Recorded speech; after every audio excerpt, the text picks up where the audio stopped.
Going to space was always a risk. But in the beginning of the Apollo program, the United States was reminded on how dangerous its space missions were going to be.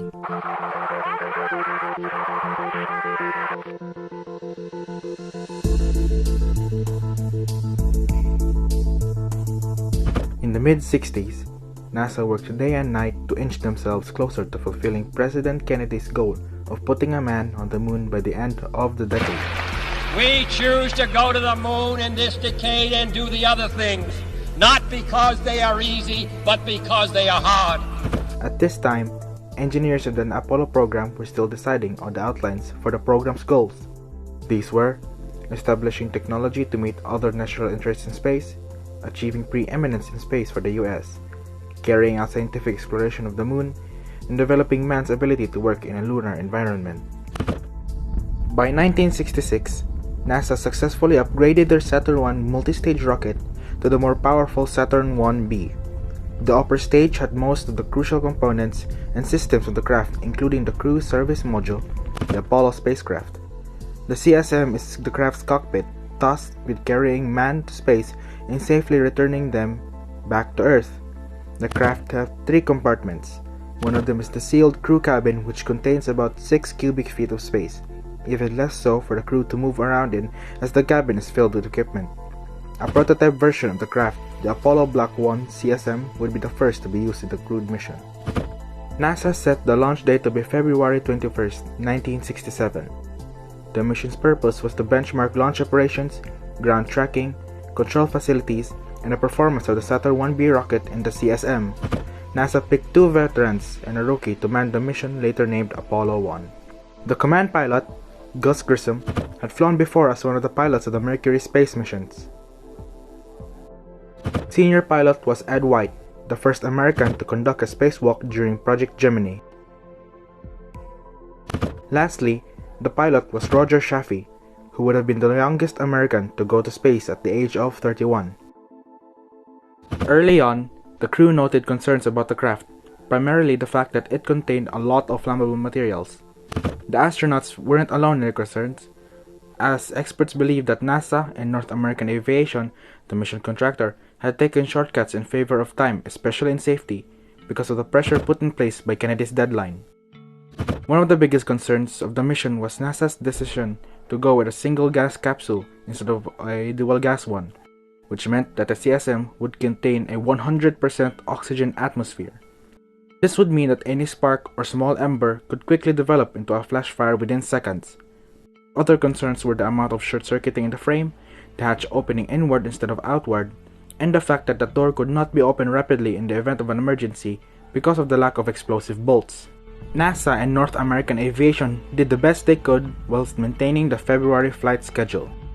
A month before launch, the craft and crew were given the green light for what was called a plugs-out test, a sort of practice test before the actual flight to test out procedures and to see any problems with the craft. On January 27th, 1 p.m., the crew entered the craft, sealed the hatch, and prepared for the test. Problems arose from the start. A foul odor was noted to be emanating from the oxygen tank, which was followed by an alarm declaring a mass oxygen inflow. To add frustration to the crew, static flooded communications between them and mission control. Hey, how are we gonna get to the moon if we can't talk between 3 buildings? At 6:31, the conductors of the test ready to begin the countdown. Seconds later, disaster hit the mission. The following is the recording of the plugs-out test during the tragedy.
Hey, crew, can you egress at this time? Confirm it.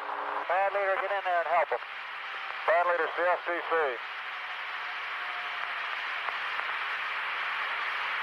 All right, crew, did we get verification? Can you egress at this time?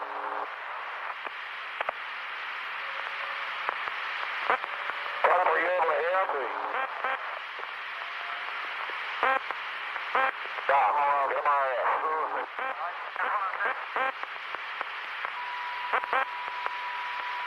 Buzz, can you read us? Bad leader?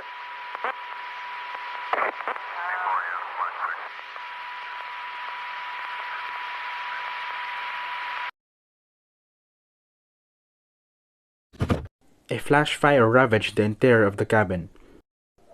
This was a wake-up call for the United States, and caused many to question whether or not Kennedy's goal was even possible. The progress NASA made was overshadowed by this tragedy. The space program was held when investigations took place, which revealed a small spark in the electronics to be the culprit of the fire, and smoke to be the one to take the crew's life.